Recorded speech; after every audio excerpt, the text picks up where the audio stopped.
what is the reason, the killer reason to invest in this product and to buy it?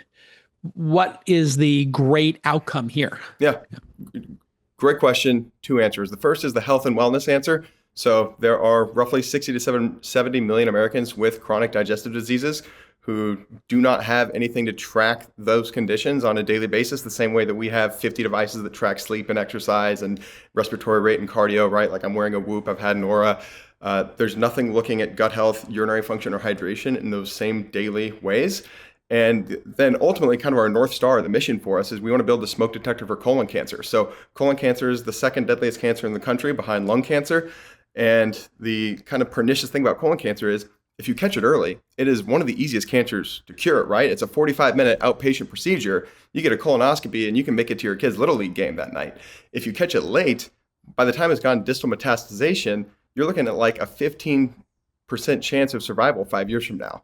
And the crazier thing about it is that you have basically a 7 to 10 year gestation window for a polyp to develop into a malignant tumor. So if we can detect it in that gestation period by looking for trace amounts of blood that are invisible to the naked eye, that will not only improve health in the, helping people monitor gut health, but ultimately save lives. Scott, though, you were talking on Twitter about your fundraising and how you guys were trying to pitch it as essentially a smoke detector for colon cancer. And also, I believe the phrase was Whoop for your poop. And then you had to flip that. Can you just walk me through how VCs respond to this and then what you had to change to make the pitch work? Yeah, that's so exactly right. So I think the most well-meaning but ultimately unhelpful advice I got going into the fundraise was, we have this long-term vision of building the smoke detector for colon cancer, but short-term we're building Whoop for your poop, right? Like the daily gut health and hydration tracker. And so people would say, start with the big vision first. And when you start with the big vision first and say, here is this $100 billion opportunity that can save tens of thousands of lives around the planet every single year, you lose people's attention when you start going into, and here's how we're getting there by building this health and wellness device first.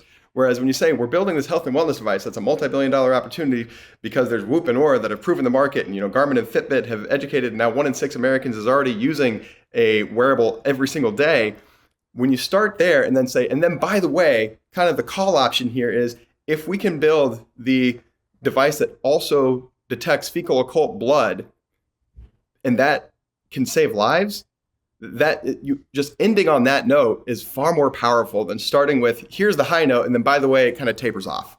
There is a really great lesson there for startups, I think, which is if your big vision is so big that it's hard for people to understand how you get there and how you get there capital efficiently, if you can explain the steps.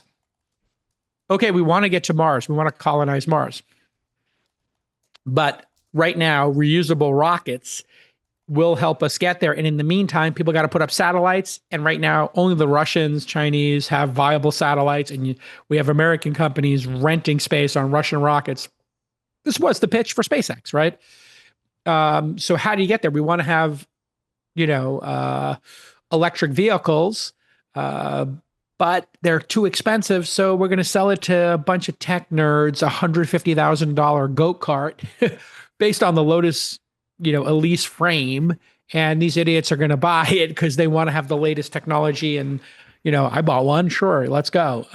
You only need like 3,000 idiots to buy $150,000 car to make $500 million to underwrite, some amount of that research. So I think it's like really good advice. Like, here's the big vision. Here's how we get there.